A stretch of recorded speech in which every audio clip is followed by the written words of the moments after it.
যারা দুনিয়ার জমিনে টিকতে চাইবে। কোরআন এমন এক আলো, আল ইলমু নূরুম মিন ইলাহি, কোরআন এমন এক আলো যে আলো মানুষকে জ্বালিয়ে উপরে তুলে দেয়। এটা মোমবাতির মতো আলো নয়, এটা কেরোসিনের কুপির বাতির মতো আলো নয়। চাইবেন আর ফুৎকার দিয়ে নিবে দিবেন, হবে না, হবে না।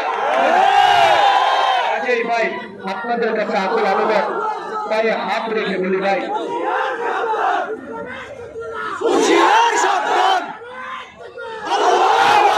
ভাই আমি একটা কথা বলি, স্লোগানটা দিচ্ছেন কি, ইসলামের শত্রুরা হুঁশিয়ার সাবধান। আমি আমার জবান থেকে বলি স্লোগানটা পাল্টায়া বলেন, ইসলামের বন্ধুরা হুঁশিয়ার সাবধান। কি ইসলামের বন্ধুরা হুঁশিয়ার সাবধান। এই সমস্ত ভুয়া বাজিদের কথাই পড়ে আমরা মুসলমান বিশ্বাস করে আসছিলাম, ঠিক না? আমরা কি কোন হুঁশিয়ার বা কোনো যাচাই করার চেষ্টা করছি? অতএব বিতর্মীরা যা দেখেন, তারা মুসলমানদের দুর্বল জায়গা কোনটা আছে, দুর্বল জায়গা খুঁজে খুঁজে মুসলমানদেরকে আক্রমণ করার জায়গা খুঁজতেছে। আমি বলবো ইসলামের শত্রুরা তো হুঁশিয়ার আছে, দূর থেকে আমাদেরকে ক্ষতি করার চেষ্টা করতেছে। বলেন ইসলামের শত্রুরা নয়, আজ থেকে হবে ইসলামের বন্ধুরা হুঁশিয়ার শব্দ। কারণ আমরা ইসলামের বন্ধুরা সহজেই যদি কাউকে কোলে টেনে না নিতাম, আজকে এই সমস্ত কোরআনকাররা উলামায়ে কেরামের বিরুদ্ধে এই রকম মিথ্যা অপবাদ দিতে পারত না। ভাই আপনাদের কাছে আকুল আবেদন, ভাই হাত রেখে বলি উচ্ছৃঙ্খল করবো না। এই যে চেয়ারগুলি এটি বাইরে থেকে ভাড়া করে আনা, এই যে আমরা যদি মাইক ভাঙি, এখানে যদি আমরা সেট ভাঙি, এক একটা সেটের দাম ভাই 30,000 40,000 টাকা। কারণ আমি নিজেও বয়ান করে বিভিন্ন মাহফিলে শুনে ভাই, কথাটা শুনে ভাই, মাহফিল কমিটির বিচারের দরকার। মাইক ওলাকে টাকা দিয়ে আসছে, মাইক ওলা আসছে ভাই।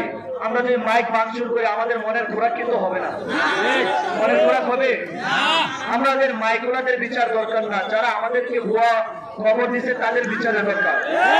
এই জন্যই আমি শেষবার আবার বলতেছি, মুর্শিদ আলম ভাইয়ের কাছে আমাদের সকলের আবেদন, তিনি নেতৃত্ব দিয়ে আগামী জুমার নামাজের আগে যদি বিচার না হয়, স্কয়ার মাস্টার বাড়ি জনগণ আর থেমে থাকবে না, স্কয়ার মাস্টার বাড়ি জনগণ আর থেমে থাকবে না। এই সমস্ত জনগণরা বিচার করার জন্য প্রস্তুত। কিন্তু আমার একটা আবেদন, মুর্শিদ আলম ভাই যদি নিজে নেতৃত্ব নিয়ে আগামীকালকে জুমার সময় মসজিদে আইসা তিনি বিচার করে দেন, আমরা সবাই মেনে নেব ইনশাআল্লাহ।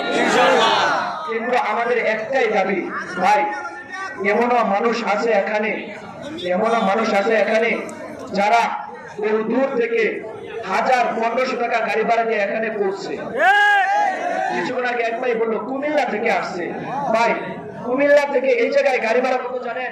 1100 টাকা টিকিট, 500 টাকা টিকিট স্কয়ার মাস্টার ভাই। ভাই এই জন্য আমাদের আবেদন থাকবে, এদের বিচার হবে, বুঝছেন? কারণ এদের বিচার ছাড়া বাংলাদেশে ইসলামী হুকুমত কায়েম করা সম্ভব হবে না। এদের মতো বন্ধ দালালেদের বিচার করে দেশ থেকে এদেরকে হিন্দুস্তানে তাড়িয়ে দেন। আসসালামু আলাইকুম ওয়া রাহমাতুল্লাহি ওয়া বারাকাতুহু। ভাই